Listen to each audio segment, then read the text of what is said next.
इस दुनिया के गम जाने कब होंगे कम, इस दुनिया के गम जीने वालों पे सदा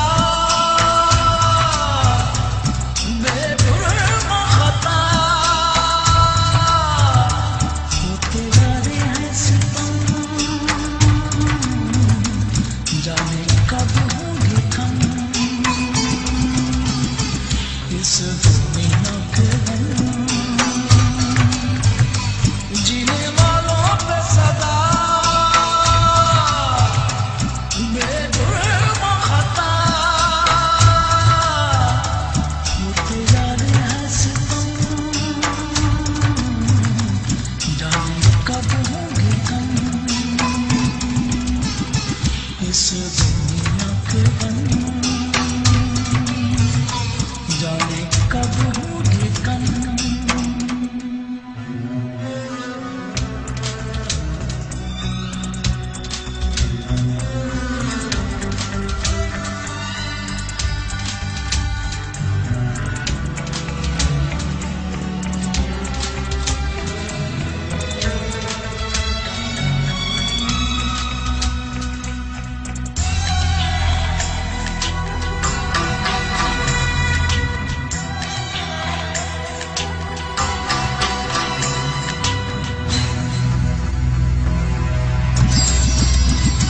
किया जिसने गिरा मिली और सदा, कई बार हुआ यहाँ खून वफा,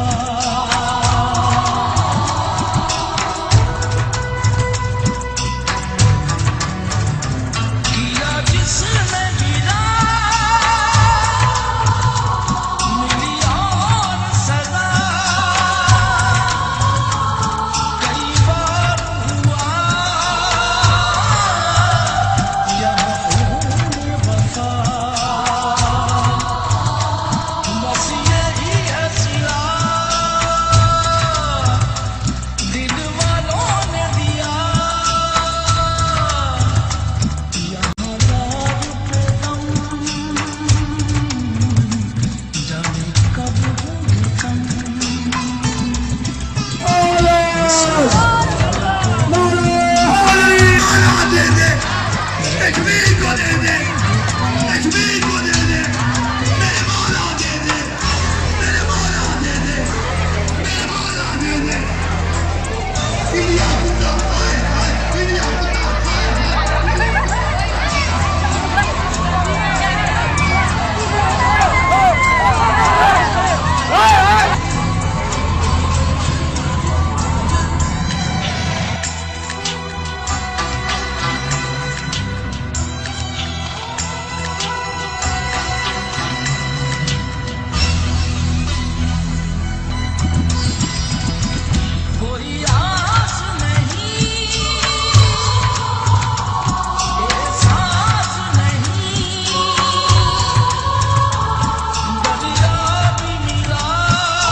इस दुनिया के बन जाने कब होंगे तुम।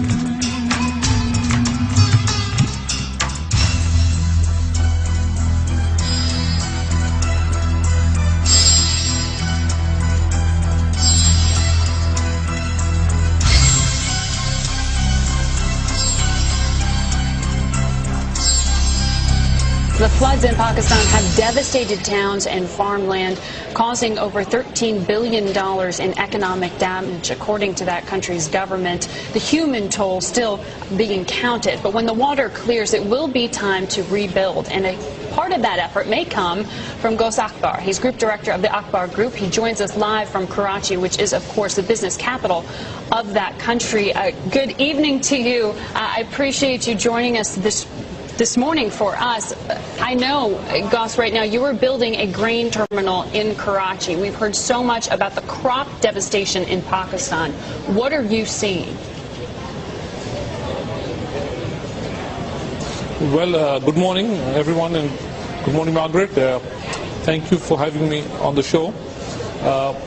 What we're doing right now is building Pakistan's first automated grain and fertilizer terminal, which will allow us to export and import food items as well as fertilizer, and also store it.